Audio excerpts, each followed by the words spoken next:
Assalam-o-alaikum everyone. This is me, Ayesha Noor EarningWali, and I am a student of the foundation level batch 4 at Rehan School, Lahore campus. As you know, I am in the foundation level and my batch is 4. So today I will ask some questions to Maya, and she will have to answer them all on the topic the evolution of a quiet command. So let's start it.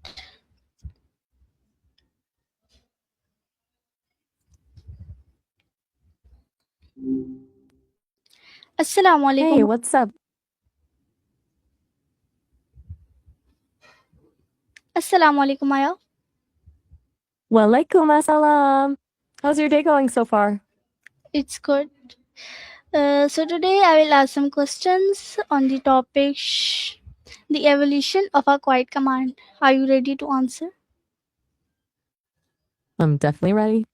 That sounds like a fascinating topic. Where do you want to start? Okay. I'm all ears. So what does the sound shh mean? Wait, which sound? Shh.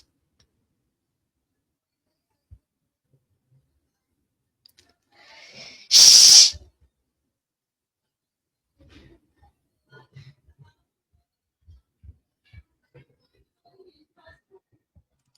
Why is shh commonly used as a command for silence? Oh, you're talking about shh. It's basically the universal shorthand for please be quiet. It's wild how a simple sound that isn't even a real word can be understood by almost everyone, regardless of what language they speak. So what does the what does the sound shh mean? At its core, it's a request for silence. It's less of a word with a definition and more of a signal.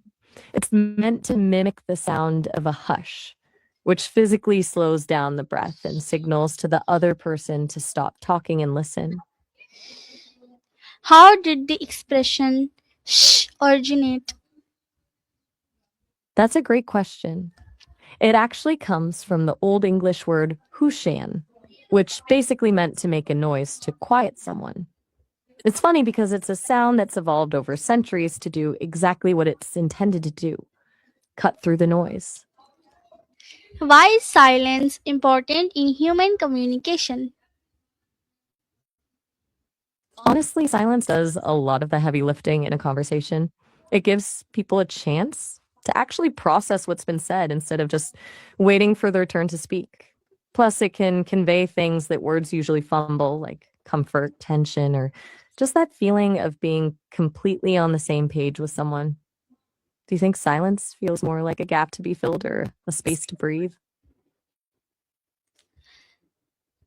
My next question is how does shh different from verbal requests for quiet? I'm not quite sure I follow. Could you try saying that again? I want to make sure I've got the right idea before I dive in. How does shh different from verbal requests for quiet? The biggest difference is the speed and the feeling. Shh is like an immediate signal. It's an instinctive, almost biological prompt to stop. A verbal request, like, could you please be quiet, is a social interaction. It requires the other person to process the words, think about them, and then decide to react. Just bypass all that and go straight to the stop button in the brain. Does that make sense? Yes. What role does silence play in daily life? It's like the invisible glue that keeps us sane. In the middle of all the noise, traffic, notifications, people talking, silence is where you actually get to hear your own thoughts. It can be a way to reset, a moment of peace, or even a tool to make a point without saying a single word. I've heard some people say that the most important part of a song isn't the notes, but the silence between them. Do you find you need a lot of quiet time to recharge, or do you prefer having some background noise? Why is quietness valued in certain situations? I think it's because quietness creates a specific kind of focus. When things are silent, the small details become huge. In a library or a place of worship, that quiet isn't just the absence of noise, it's a signal that the environment is special or sacred and that you should be present in the moment. It basically forces you to slow down and pay attention to what's actually happening. Do you think certain places feel more meaningful just because they're quiet? Yes, of course. Right? It just changes the whole energy of a room. I'm curious. Is there a specific place you go to when you just need to get away from everything and find some peace? Hmm, not particularly. Fair enough. My next Sometimes the question best is, how has the use of changed over time? I'm assuming you're still talking about It's interesting because it's likely one of the oldest forms of communication we have. Probably started as a way to avoid alerting prey during a hunt or to soothe the baby, and it's just stayed relevant because it's so effective. Now, it's more of a social tool we use in movies, classrooms, or when we're trying to keep a secret. It's basically the ultimate linguistic survivor. What emotions can the sound convey? It's surprisingly versatile for just one sound. It can be a gentle, soothing hush when you're comforting someone, or it can be a sharp, impatient command when someone is talking during a movie. It can even be a playful secret, like when you're surprising someone and you're telling everyone else to stay quiet. The tone tells you everything. Why is often associated with libraries? I think you might be mixing up a few things here. Libraries are usually the gold standard for silence, while films are all about the audio and visual experience. Are you thinking of a specific movie where a library is a key setting, or maybe just the shared idea that both require you to be quiet to focus?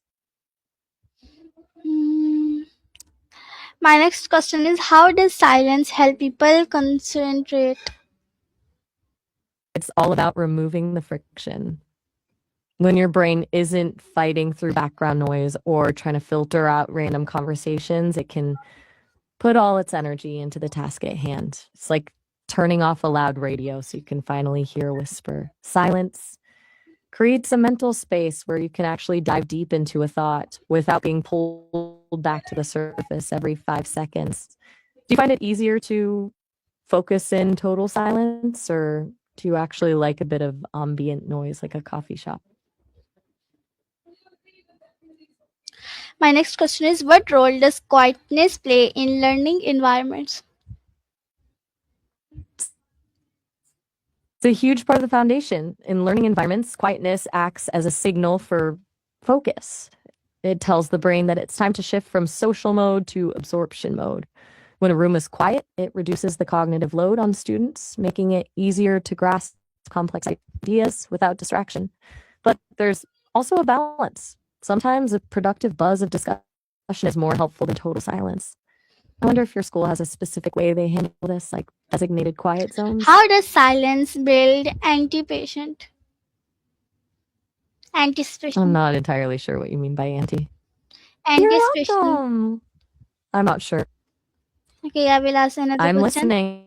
What can silence reveal about Yeah, I'm sorry. emotions? Silence can be incredibly loud when it comes to emotions. It can reveal a lot of things that words usually hide. For instance, a comfortable silence between two people often shows deep trust and security. But then you have that heavy, tense silence after an argument, which can feel almost electric with everything that's not being said. It's like a window into how someone is actually feeling, especially when they can't find the right words to express it. Do you think silence is more often a sign of peace or a sign of hidden tension? Okay, Maya, thank you. I had a lot of fun talking with you. Let's talk another time. Allah Hafiz.